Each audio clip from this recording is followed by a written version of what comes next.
En la permanente sucesión de los días, surgen en el mundo y en nuestro Uruguay hechos que se convierten en noticias y llegan a usted, a partir de este instante, por gentileza de Banco Pan de Azúcar.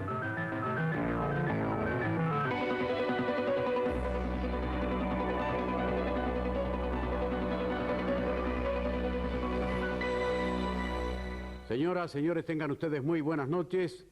Ocupa parte de nuestra preferente atención en este noticioso de Canal 10 que transmitimos en forma simultánea con Canal 9 del Este, Punta del Este, el increíble caso del hombre que anoche se ahogó en el puerto de Montevideo. Así se le dio, por ahogado, por muerto, desapareció bajo las aguas. Después veremos que no ocurrió tal cosa. En forma casi increíble, sobrevivió y reapareció esta tardecita, alrededor de las 19 eran, en el Maciel de Montevideo.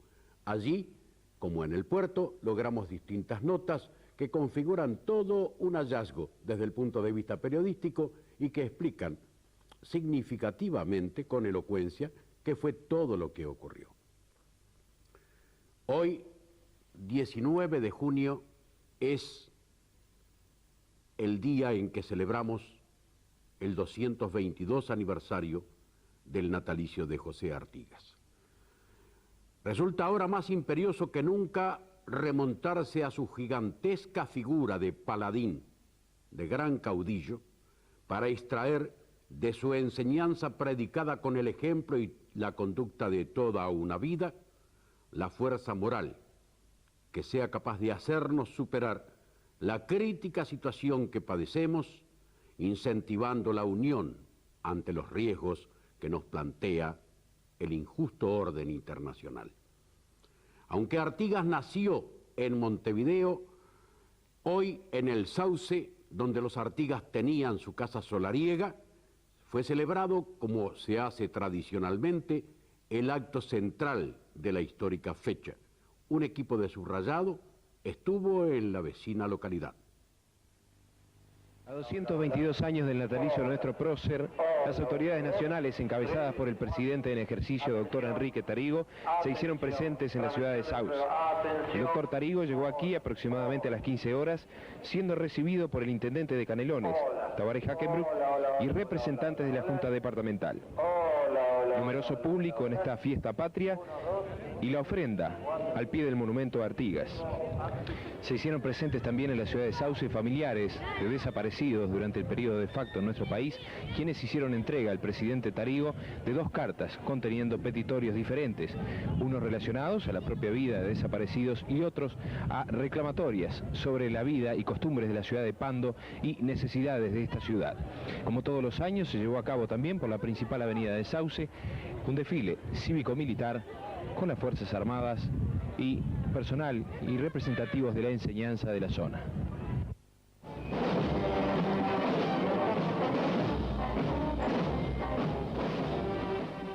Y ahora, amigos, nos trasladamos vía satélite a Washington. Recibimos las imágenes y palabras del presidente de la República en una primera parte, desde anoche hasta el día de hoy, resumiendo sus actividades. En la víspera, el presidente Sanguinetti visitó el Capitolio, la Comisión de Relaciones Exteriores del Senado. Fue allí invitado por el senador Lugar y tuvo lugar un extenso intercambio de opiniones sobre temas políticos, económicos y sociales del continente y en especial, por supuesto, de la República Oriental del Uruguay.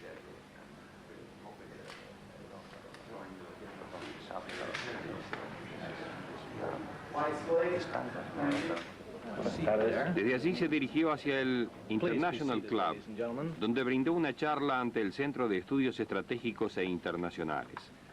Una numerosa y selecta concurrencia siguió atentamente la disertación presentada por Amos Jordan, presidente del centro. El doctor Sanguinetti abordó el tema de la democracia en América y en particular en el Uruguay.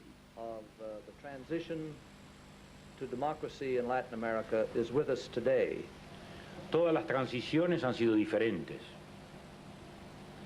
En la Argentina, Por ejemplo, ocurrió una especie de suicidio del régimen militar, y digo suicidio porque ocurrió como en Grecia 20 años antes. Es decir, un régimen militar no resiste la derrota militar, y así como el régimen griego cayó luego de la guerra de Chipre, el gobierno militar argentino cayó luego de la guerra de las Malvinas. Es decir, los propios actos del régimen lo llevaron a una situación de caída, de ruptura. En nuestro país la transición ha sido distinta porque ha sido el resultado de una negociación. No ocurrió lo de Argentina, no ocurrió lo de Brasil. El régimen anterior había fijado un camino de salida que nosotros entonces en la oposición no aceptamos, a diferencia de lo que hizo la oposición brasileña. Y esto nos llevó a todos a negociar y finalmente llegar a una solución de consenso que permitió la apertura política. Los procesos de transición política, para ser exitosos, deben contar con un apoyo importante de opinión pública. Difícilmente se pueden imponer simplemente desde arriba. Las soluciones impuestas pueden resultar artificiales, perder sustento político y en un lapso muy corto comprometerse. Es fundamental que haya soluciones de tipo político, como único modo de restar espacio a las oposiciones que usan la violencia y que condenan a los países a opciones radicales.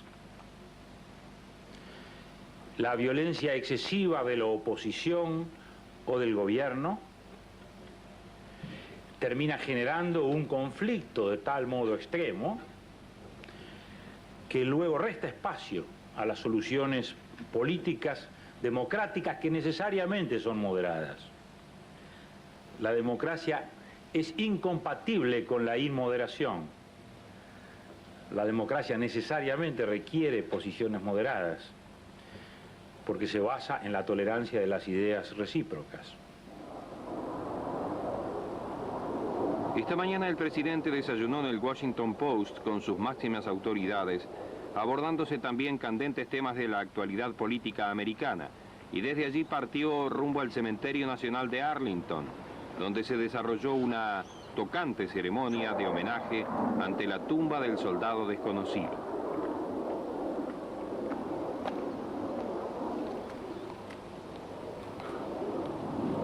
Allí depositó una ofrenda de flores.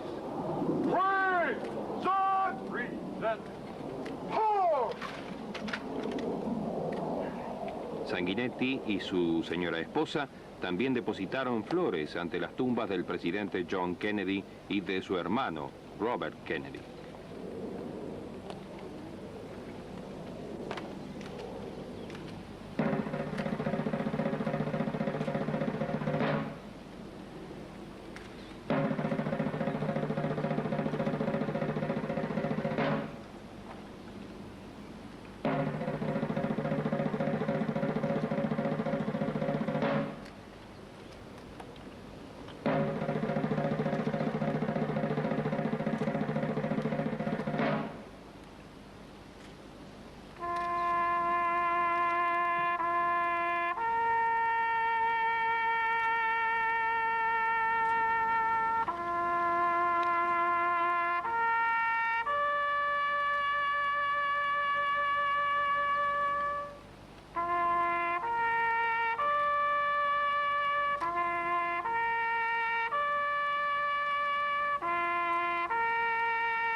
También asume gravedad la situación interna en El Salvador. Oficialmente se anunció que la guerrilla lanzó el más fuerte ataque de este año contra San Miguel, población en la que admite el gobierno que hubo 57 soldados y 13 rebeldes muertos. A su vez, Radio Venceremos anunció que los guerrilleros abatieron 3 helicópteros y que en total produjeron 250 bajas en las fuerzas del gobierno.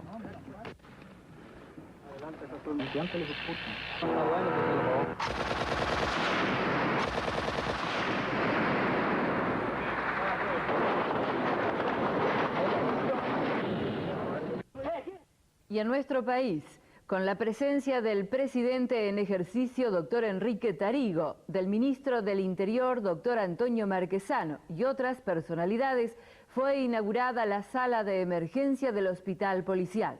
Subrayado, recogió expresiones del ministro del Interior, doctor Marquesano, quien expresó inicialmente su aspiración e inquietud de que otros sectores de la sociedad se vean beneficiados con obras como la inaugurada en el día de hoy.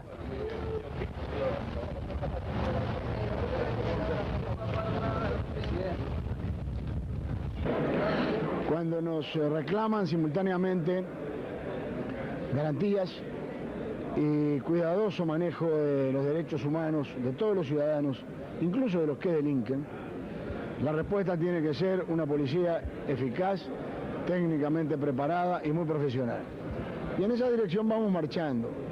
Yo espero que estemos en el buen camino, el tiempo lo dirá. No podemos ir todo lo rápido, todo lo ligero que pretenderíamos, porque lamentablemente los medios con que contamos no son los necesarios, los indispensables, y porque además el Estado tiene que optar también por otros servicios que están igualmente desprotegidos. Pero en esa línea vamos marchando y vamos a seguirlo haciendo empeñosamente, porque entendemos que forma parte del conjunto de garantías indispensables que el país ha recuperado, que el país quiere tener y que el país quiere mantener. Señor ministro, usted mencionó tiempo atrás que hasta el 13 de este mes tenía tiempo el inspector Campos Hermida para presentar descargos sobre el informe Lense. ¿Qué nos puede decir al respecto? Se han presentado los descargos, se ha cerrado la etapa de presentación de descargos, ha sido designado un profesional del ministerio para que haga el informe correspondiente. Firmé el lunes la resolución, girando el expediente, ya está trabajando en él y tampoco aquí le puedo poner plazos, pero le hemos pedido que trabajara full time, le hemos dicho que dejara otras cosas que está haciendo para atender esa y va a tomar el tiempo necesario. Vuelvo a repetir lo que ya dije, son 2.000 fojas de expediente que se han enriquecido seguramente con unas 200 fojas más de escritos de descargo, y naturalmente eso requiere un estudio cuidadoso. ¿Se ha solucionado por lo menos en la faz policial los problemas del barrio Borro? La faz policial integra uno de los aspectos del tema del barrio Borro. Nosotros trabajamos con una comisión que se convocó el otro día y se reunió en la Intendencia, con la señora ministra de Educación y Cultura, con el señor intendente de Montevideo, con la señora presidenta del Consejo del Niño, con el presidente y el vicepresidente del Banco Hipotecario, con las 18 comisiones vecinales de toda esa zona, integrada por gente de trabajo, por gente esforzada, que fijó ahí su residencia, que quiere hacer de eso un habitáculo digno, un lugar donde pueda desarrollarse y vivir en paz y en un medio cultural adecuado. Todos juntos han empezado a trabajar, con el apoyo de salud pública, que es también muy importante. Todos juntos han empezado a trabajar. Y yo confío en que ese trabajo también dé sus frutos, porque he visto entusiasmo y he visto vocación, y he visto amor en esas cosas que quieren emprender y que confío y espero que se corrijan. A su vez, el director del Hospital Policial, doctor Tabaré Fischer, puso de relieve que esta conquista es para un hospital que no solo atiende a la policía y sus familiares, sino a todo el pueblo. ¿Qué significa para el Hospital Policial la inauguración de esta sala de emergencia? ¿Se completa así este sueño, digamos? No, es una etapa de las muchas que empezamos llenando. Llena una necesidad. No se concibe la internación sin la emergencia, tampoco se concibe la emergencia sin internación. La segunda etapa será la internación. ¿Está funcionando en estos momentos a buen ritmo el hospital? Bueno, el hospital está funcionando a buen ritmo, atiende a muchas personas, a casi toda la colectividad policial y gente que no pertenecientes a la policía, pero hemos dado organicidad, hemos cubierto las áreas necesarias, pediatría, cirugía, anestesiología, hemoterapia, es decir, hemos hecho un servicio de emergencia orgánico con normas determinadas y que da una prestación de servicio casi completa. Esta nueva sala de emergencia que hoy se inaugura también está al servicio del pueblo en caso de necesidad. Pero por supuesto pertenece al pueblo y a la policía. Gracias, director. Muy amable, muchas gracias. El Consejo de Primaria hizo llegar al CODICEN sus aspiraciones para ser contempladas en la próxima rendición de cuentas. Asimismo, la semana próxima se pondrá en práctica en forma experimental el llamado registro del alumno. Estas y otras novedades fueron anunciadas a nuestro noticioso por el consejero Miguel Bujosa. Una escuela, su función educar y también una función social. Indudablemente, no podemos pensar la función de la escuela limitándola solamente al ámbito de lo que tradicionalmente se considera educativo. El día de hoy es un día de fiesta para la escuela y es un ejemplo más del aporte que las fuerzas vivas de la comunidad están siempre dispuestas a brindar a esta y a todas las escuelas del país. Maestro Bujosa, ¿qué novedades en torno en general en primaria podría darnos en este día que justamente se celebran un nuevo aniversario del natalicio de Artigas? Bueno, creo que lo que es destacable es que el Consejo de Enseñanza ha elevado sus aspiraciones al Consejo Directivo Central en cuanto a la rendición de cuentas, en materia de creaciones de cargo y aumento de partidas tales como alimentación escolar, combustibles para comedores y útiles de limpieza. ¿Inauguración de nuevos locales escolares en el país? Sobre todo están planeados en el área de educación preescolar en la medida en que contemos con los recursos económicos y con los cargos necesarios. ¿Mejoras de actuales locales escolares que están en pésimas condiciones? Estamos trabajando en función de la partida asignada al plan de obras del año 86. ¿También han solicitado para ello un nuevo aporte dentro de la rendición de cuentas? Estamos trabajando en esa materia y pensamos mantener alguna entrevista con los miembros del Consejo Directivo. En cuanto a planes educativos, hay varios, se está estructurando el nuevo programa para escuelas rurales, estamos manejando un nuevo registro acumulativo y existen algunos planes en gestación que serán oportunamente elevados al Consejo Directivo. ¿Cuándo va a comenzar a aplicarse lo que se habló de un test en los alumnos? Es decir, que el maestro lleve una ficha de cada uno de esos alumnos. Ese registro acumulativo se va a empezar a aplicar, esperamos, la próxima semana en varias escuelas de Montevideo y del departamento de Canelones a modo de ensayo. Muchísimas gracias. Gracias a ustedes. Contrariamente a lo que sostienen los dirigentes del Partido Nacional y del Frente Amplio, para el senador vallista doctor Américo Ricaldoni no existe prioridad alguna en el tema reforma constitucional. He aquí lo que opina el mencionado legislador. Hay otras cosas que deben perfeccionarse antes que la Constitución. Se me ocurre que, por ejemplo, debe perfeccionarse la práctica constitucional.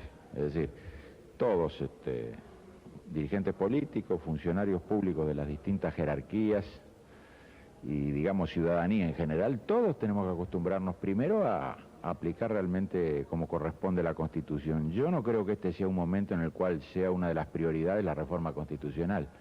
Creo que realmente sería lamentable distraer esfuerzos intelectuales y políticos o académicos en un tema que realmente no tiene nada que ver con las preocupaciones y las necesidades del país. Pese a lo cual han aparecido algunas lagunas importantes en la materia, inclusive hablando sobre el tema de los servicios esenciales, sobre alguna reglamentación de otros artículos. Pero mire, yo creo que ahí no es un problema de la Constitución, es un problema de si hay que reglamentar o no determinada norma de la Constitución. Porque reglamentar una norma de la Constitución significa establecer por medio de una ley lo que quiere decir un artículo general, como tienen que ser generales los artículos de la Constitución, en una forma u otra. Ahí naturalmente también caben las discrepancias, porque hay una cantidad de artículos de la Constitución cuya adecuada interpretación se presta a legítimas, a razonables dudas. Pero eso no es reformar la Constitución, es ponernos de acuerdo sobre una serie de pautas esenciales. Y cuando se está hablando de reglamentar la Constitución, se está diciendo una cosa distinta a lo que es la reforma de la misma Constitución. Es simplemente extraer de la Constitución el verdadero sentido que la misma tiene. Gracias. Gracias a usted. Instancias finales del Campeonato Mundial de Fútbol México 86. El sábado, Brasil-Francia y México-Alemania Federal. El domingo, España-Bélgica y Argentina-Inglaterra. España es desde ayer centro de comentarios y elogios al vencer 5-1 a Dinamarca, que era considerado favorito para ganar el Mundial, tras clasificar primero en el Grupo E, sin puntos en contra y con un sistema de fútbol preciso y habilidoso. La furia española, comandada por Emilio Butragueño, quien convirtió 4 de los 5 goles y encabeza, junto al inglés Lineker, la tabla de goleadores, es aguardada por el buen fútbol belga, en lo que sin duda será también un gran partido el domingo. Merecen verse los 5 goles de España a Dinamarca.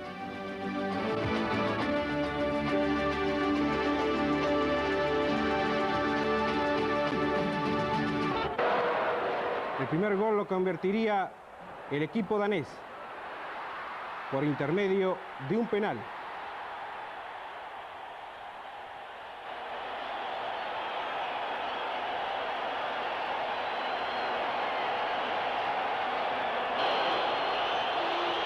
Jesper Olsen en la ejecución y es el 1-0 para Dinamarca.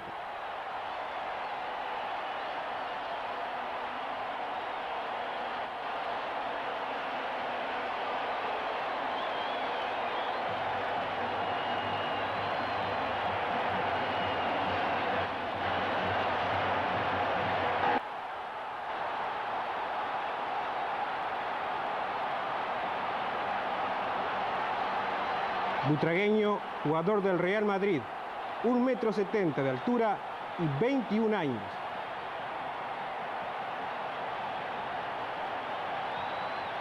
Llegaba a este partido con solo un gol. Y con los 4 de ayer, queda primero en la tabla de goleadores. Segundo tiempo, nuevamente Butragueño, y es el 2-1 para España.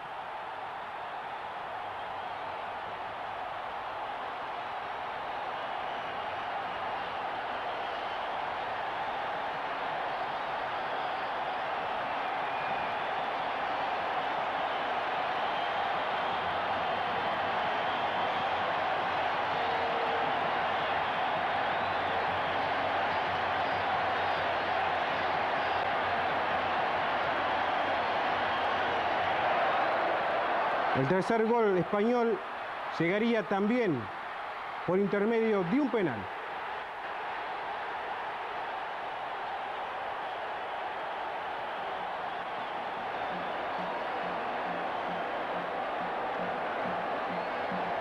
Que se convierte en perjuicio también de Butragueño.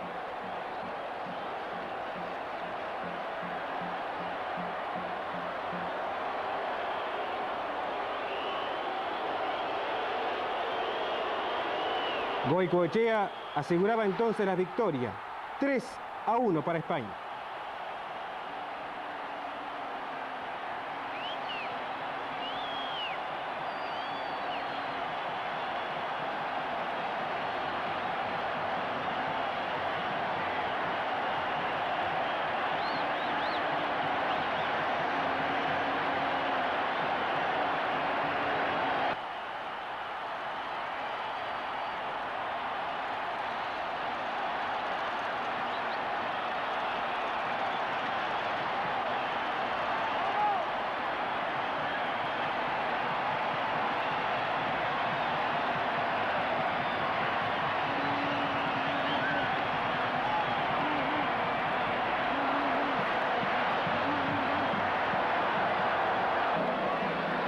Y el quinto gol de España llegaría también por intermedio de un penal.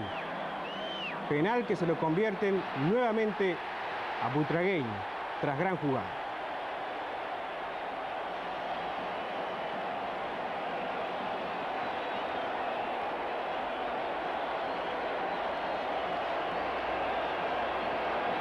Y en vez de tirar Goicoechea, lo yotearía Butragueño, ya que con este tanto quedaría encabezando la tabla de goleadores.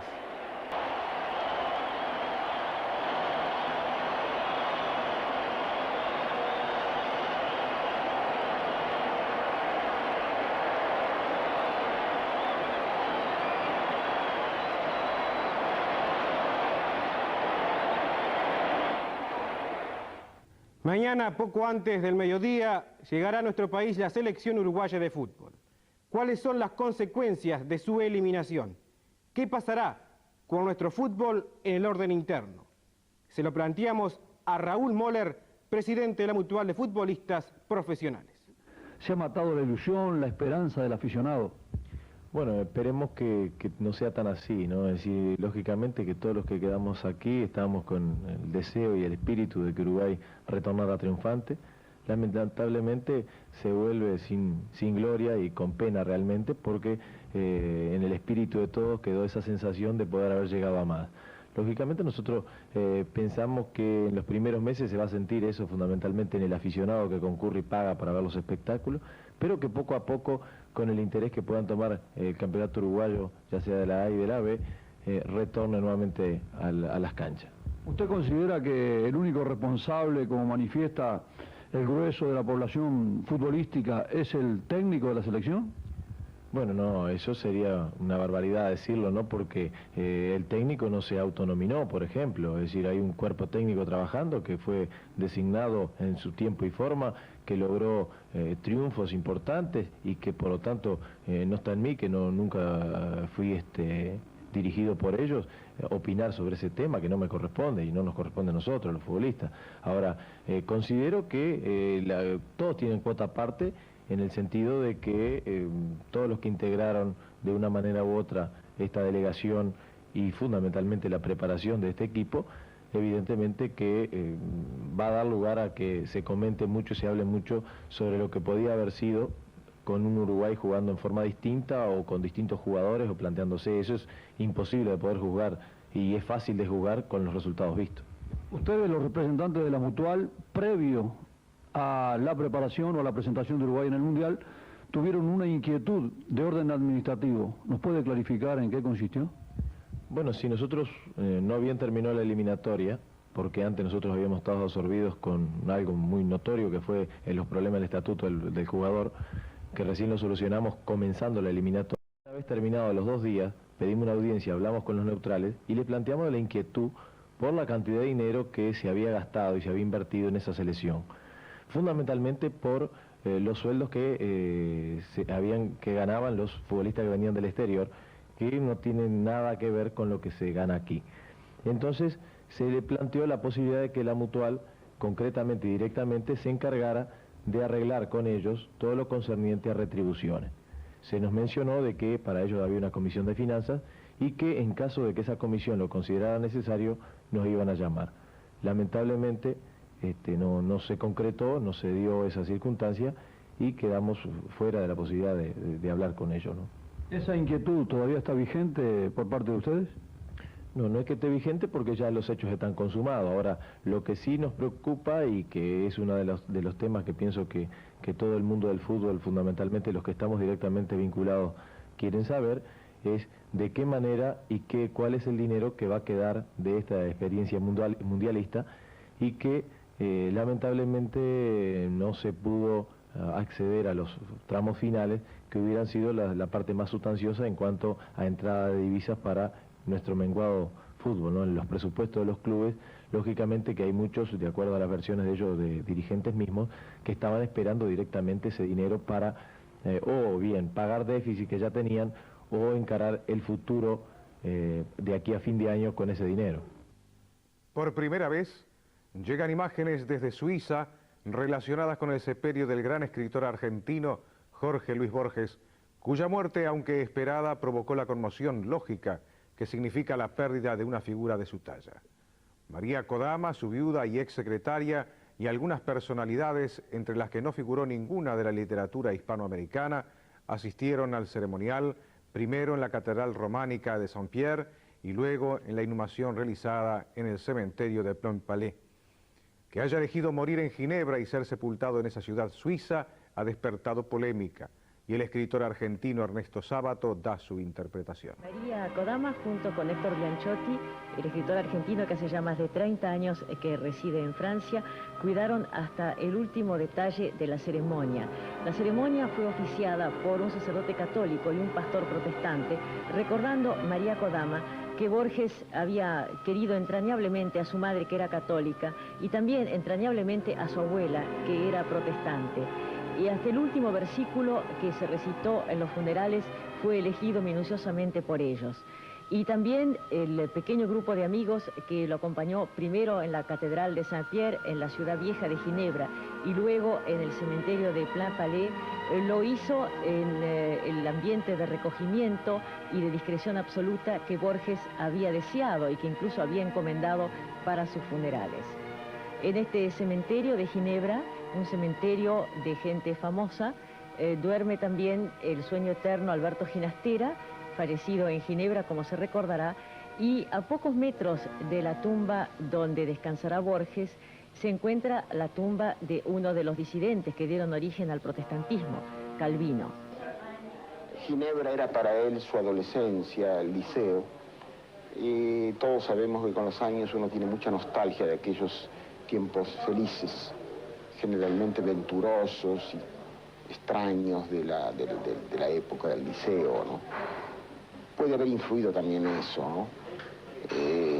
Puede haber habido una reacción de tipo psicológico muy típica de Borges, por otra parte, que siempre fue arbitrario y contradictorio, de querer probar algo, digamos así, ¿no? En todo caso, no me parece que lo represente esa muerte en Ginebra. Cambia la imagen, teatro y cine. China Zorrilla vendrá para una breve temporada a Montevideo. Margarita sigue en gira por el interior.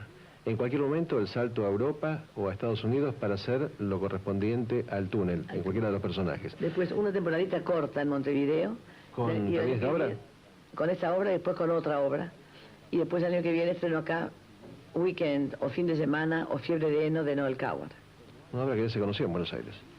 Hace muchos años. ¿Hecha por? Mira, creo que eso lo hizo acá Iris Marga hace 30 años. Y ahora China Zorrilla. Y ahora China Zorrilla, si Dios quiere. En instantes, el caso del hombre que, considerado ahogado, sobrevivió en condiciones increíbles. Walter Pires Moreno cayó al agua anoche en el puerto de Montevideo.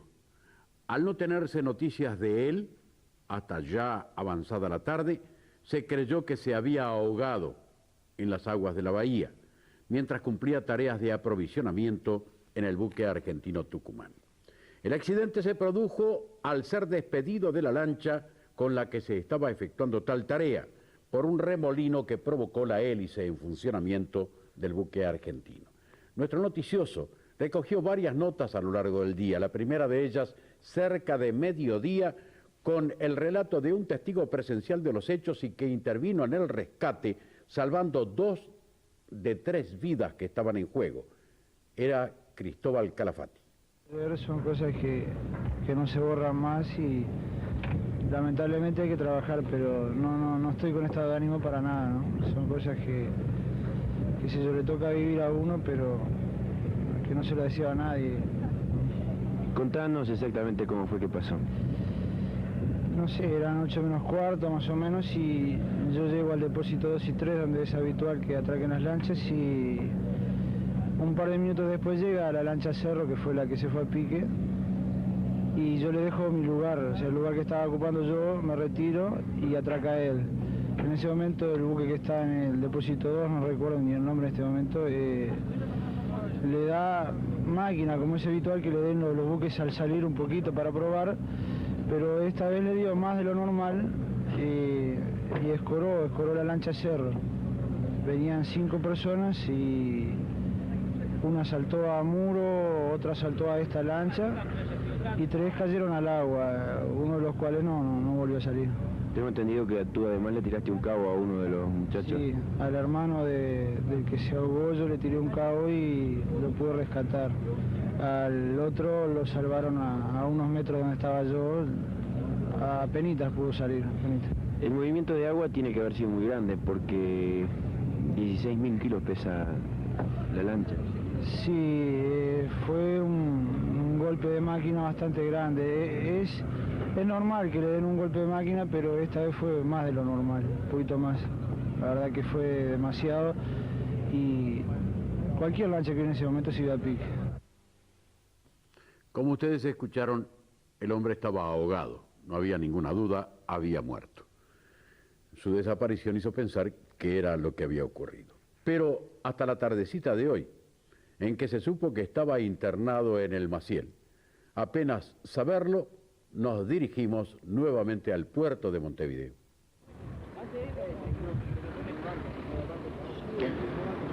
Próximo a la hora 19, subrayado en el puerto de Montevideo, y lo que ustedes van a conocer en instantes son detalles de una operación casi increíble. Aquí se salva una vida de forma casi increíble, ¿es así? Y la verdad que sí, porque yo nunca pensé que estuviera, como quien dice, vivo, porque pasar casi 24 horas ahí abajo del muro y con frío y todo, es imposible que estuviera vivo el tipo, ¿no? ¿Cuánta gente intervino en este rescate o cómo sucedió? Bueno, estuvo el oficial de cargo, el oficial comandante de guardia a cargo y los dos oficiales de guardia y yo, el marinero que me encontraba de guardia, y, o sea, 3 marineros más que nos encontramos de guardia. El momento que sentimos que pedían auxilio, ¿no? Pero parecía imposible porque nunca nos pudimos imaginar que estuviera vivo el tipo. Esta lancha se había dado vuelta ayer con 3 personas. ¿Cuánto tiempo se calculó que estuvo esta persona bajo agua? Y fue aproximadamente a la hora 20 de la noche. Hasta hoy, hasta las 10, no sé, no tengo idea qué hora fue que lo rescatamos. ¿Cómo piensan ustedes o cómo creen que esta persona se mantuvo con vida, aferrado a alguno de los costados del barco? Bueno, la verdad que no me puedo explicar, pero según él estuvo dentro del muro toda la noche y hasta que lo rescatamos, y se fue aproximando hasta la orilla de acá del muro, que fue cuando yo anteriormente, más o menos 3:30 había sentido gritos, pero nunca me pude imaginar que podía haber sido él. Hasta que el otro marinero contestó a esos llamados y entonces vino nuevamente el que estaba vivo. Nosotros sabemos hasta ahora que fue trasladado al hospital Maciel. Ustedes lo vieron en un primer momento. La persona respiraba, no respiraría normalmente, suponemos. La persona estaba en un estado tranquilo, que nunca pensé que podía estar en ese estado. Estaba muy tranquilo. Lo único que me dijo que estaba un poco mareado nada más. Solo eso, que estaba si llegó a conversarle, quiere decir que tan mal no estaba. No, estaba en buen estado. ¿Se trataba de una persona con experiencia en el mar, tal vez? Sí, la verdad que sí. Estaba muy tranquilo cuando primero no se animaba a tirarse porque estaba metido dentro del muro. Solo había un tanto de agua así que cabía solo el salvavidas nada más. Le metí el salvavidas y se ganó adentro, lo saqué para afuera y Muy bien, muchas gracias. Conversamos ahora con el propietario de la embarcación. A usted se le dio vuelta este barco ayer, en el día de ayer, con esta persona que hoy fue rescatada. Sí, se dio vuelta porque el barco, por estar muy apurado, y por estar apurado le dio máquina adelante. En lugar de sacar el remolcador, ellos tienen costumbre de meter los barcos muy cegados. Y a la lancha de tráfico no le dan sitio para amarrarse. Obviamente ustedes dieron por muerto a esta persona. Claro, estamos todos angustiados, yo recién me enteré y vine a mi casa, porque mañana a las 7:30 tengo que estar de juzgado. Gracias. ¿Cómo sobrevivió este hombre que para muchos volvió de la muerte? Fueron nuestros compañeros hasta el Hospital Maciel y con él acaban de conversar. ¿Cómo es su nombre, señor? Mi nombre es Ernesto Pérez. ¿Qué edad tiene? 25 años. ¿Qué le ocurrió en la noche de ayer? Bueno, salimos a hacer provisiones con una embarcación chica y llegado a muro, el buque argentino hizo, o sea, de buque de ultramar estoy hablando, hizo prendió la máquina. Sí, y la hélice, cosa que no puede hacer habiendo embarcaciones chicas cerca, y le gritamos todos que no lo hicieran, y resulta que el hombre parece que no quiso entender o se hizo el bobo y dio vuelta a la lancha que veníamos nosotros. Suerte que mis compañeros, mi hermano, compañeros que yo quiero mucho, pudieron saltar. Pero a mí me tocó la suerte no, digamos la casualidad de que cuando voy a subir para arriba me pega el casco de la lancha, me pega en la cabeza y me tira para abajo. Entonces ahí la corriente me arrastró para dentro de las bocas de tormenta. Y bueno... ¿Qué sintió en ese momento? Es como todo. No quería morir. Y una vez allí me tiró como 200 metros para adentro y me agarré a un muro. Y de ese muro empecé a caminar al estilo gato, o sea, con las manos y los pies para arriba, ¿no? Por la pared, y me deslicé hasta otro murito que sí era plano, y me quedé ahí, esperando que más o menos viniera, yo qué sé, el día, para poder ver la claridad, ¿no? Y que se refleja en el agua para saber por dónde tenía que irme.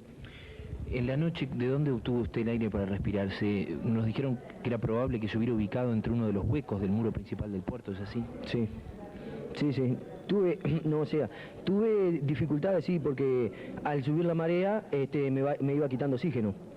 Pero, bueno, yo en ese momento recé, le pedí a Dios que me ayudara y incluso le digo más, me quedé dormido. ¿Pidió auxilio en algún momento? No, porque nadie me podía ir, o sea, de los 200 metros donde yo estaba nadie me podía oír. Ahora resulta que cuando veo la claridad, entonces empiezo a salir por abajo de los muros, por el agua, y me fui hasta el primer muro, que era a la costa. Y bueno, ahí me sacaron. Yo grité para arriba y habían dicho que iban a continuar mañana. Usted sabe que su historia es insólita, señor. Usted estuvo más de 20 horas en el agua, con frío. Sí. Usted lo dan por muerto. Yo, mire, me dio casi un ataque cardíaco, me tuvo que venir el médico porque yo había venido hacía 2 horas que estaba internado y había venido, el doctor me había mandado una internación de un mes a reposo a cama. ¿Esta es su familia, señor? Sí, la señora y el hijo. Mi hijito y este es mi papá. ¿Se encuentra bien? Yo perfectamente. Perfectamente. Sí, la verdad que sí, perfectamente, sí. Ya me quiero ir también, sí. Yo lo que pensaba más era, sabiéndome yo vivo, quería salir como fuera para tranquilizar a mi familia porque yo sabía que estaban preocupados por mí. Bien, ustedes acaban de oír esta increíble historia que se produce en menos de 24 horas en nuestra ciudad, donde se salva una vida milagrosamente en el puerto de Montevideo.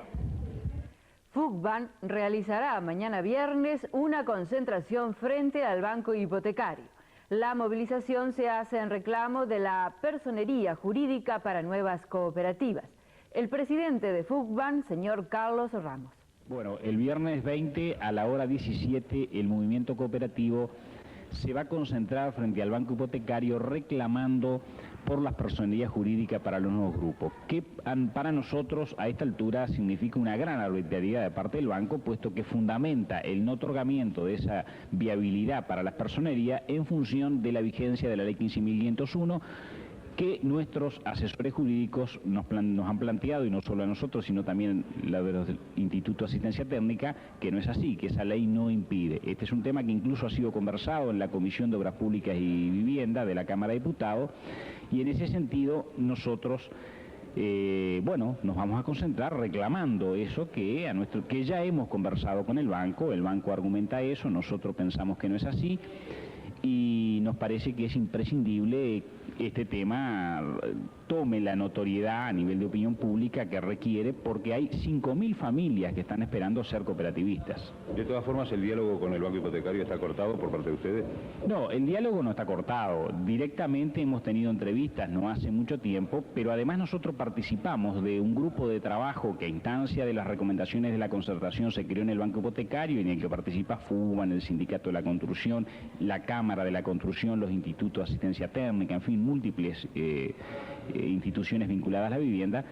Se reúne todos los martes, allí se dan normalmente conversaciones sobre temas generales, no estrictamente los de FUBAN, pero también se tocan esos temas de FUBAN, o sea que el diálogo de ninguna forma está cortado, pero sobre este tema lo que sí está conversado y las posiciones están muy claras.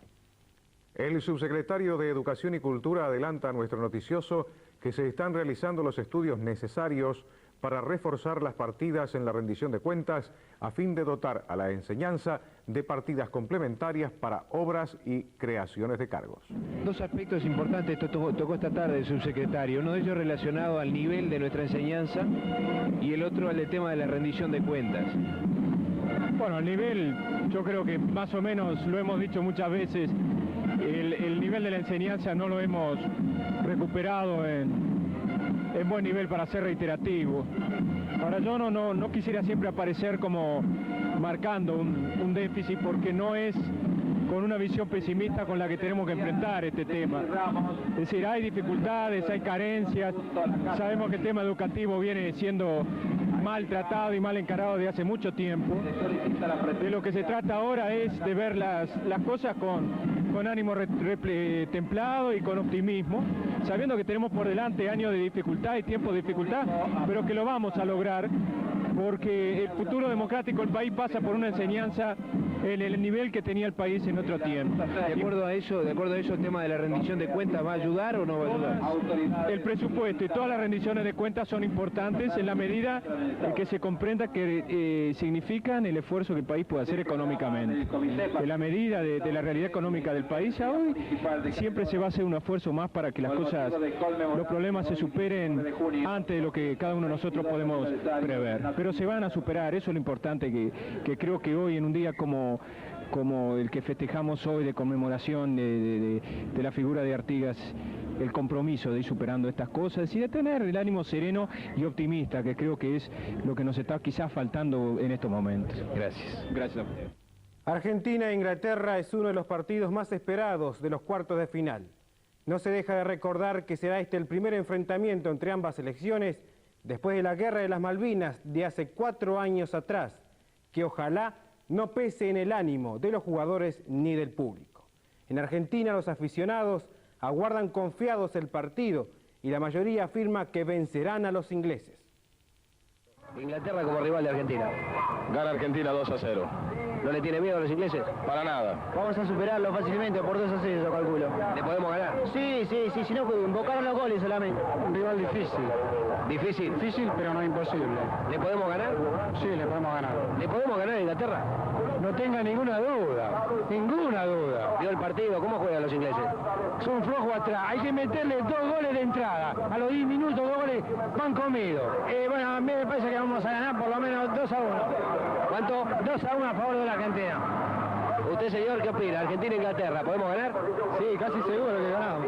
Estoy contento porque vamos a jugar con ellos y va a ser una buena oportunidad para dejarlos afuera del campeonato. Argentina tiene para ganar. Como anda Maradona en este momento, puede ganar. Ojalá que nos toque un árbitro como este. Cualquier cosa, el árbitro este, mal cobrado. Dígale a Bilardo que la juegue debajo a los ingleses y por los wines, que no la levanten la pelota. Eso es lo principal. Es un buen consejo ese.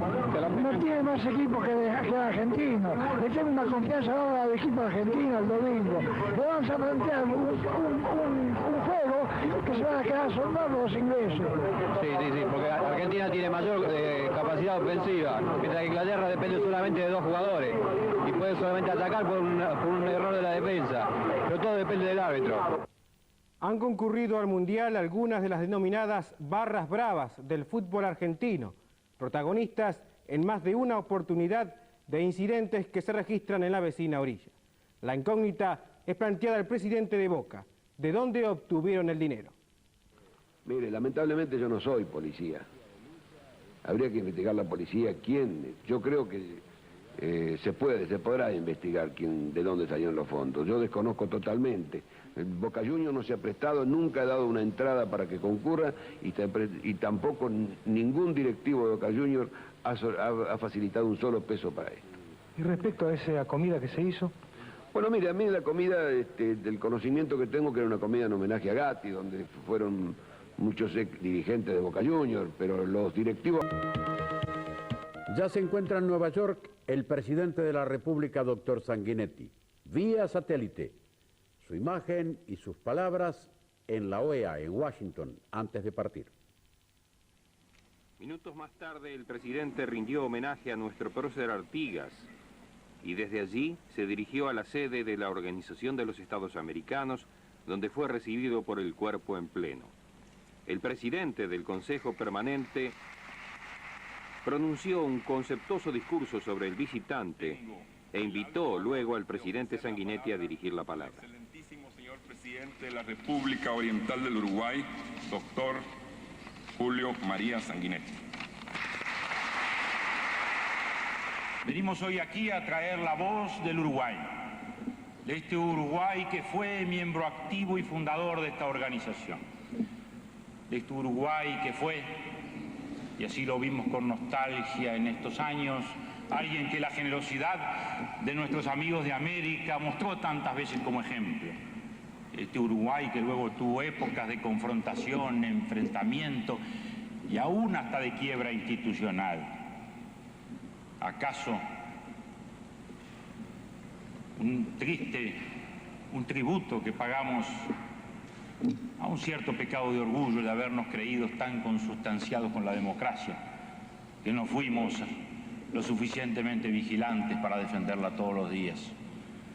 Pero hoy llegamos, luego de esas épocas de turbulencia, a decir que el Uruguay se ha reencontrado con sí mismo, que su pueblo es dueño de su destino y que este país en estos últimos 3 años ha hecho un inmenso esfuerzo de conciliación y concordia y que en los 15 meses que llevamos de gobierno, luego de una elección en la cual nuestro pueblo concurrió a demostrar una vez más la profundidad de su espíritu cívico, el Uruguay se ha reencontrado no solo con su democracia como funcionamiento de instituciones políticas, sino que se ha reencontrado con la democracia como tradicional estilo de vida. Nuestro país es un país sin violencia. Nuestro país es nuevamente un país donde el diálogo político ha sustituido la confrontación enconada. Nuestro país nuevamente es un espacio de tolerancia, de comprensión, una mano abierta para todos los hombres de buena voluntad de la América y del mundo. Nuestro país ve nuevamente el funcionamiento de sus instituciones, ve resplandecer sus derechos y lo ve no solo en la letra de los textos jurídicos, sino en la tranquilidad de la vida de la gente. Todos esos esfuerzos, pero a la vez... Luego abordó el tema político y económico del Uruguay y su relación con América Latina. No hemos renunciado tampoco a una constante acción bilateral con nuestros hermanos.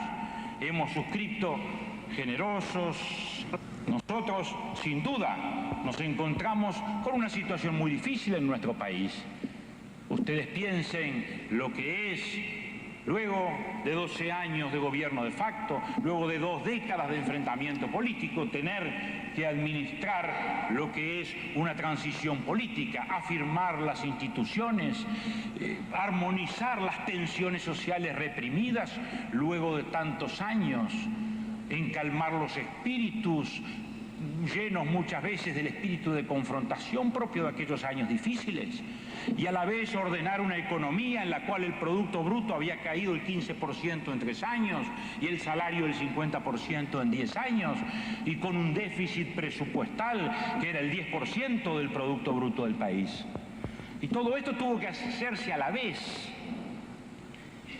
Y en el contexto de una crisis internacional, en el contexto de una situación de deuda externa como no había conocido América Latina antes, en el contexto de una caída de los precios de los productos básicos, todo esto hubo que enfrentarlo a la vez.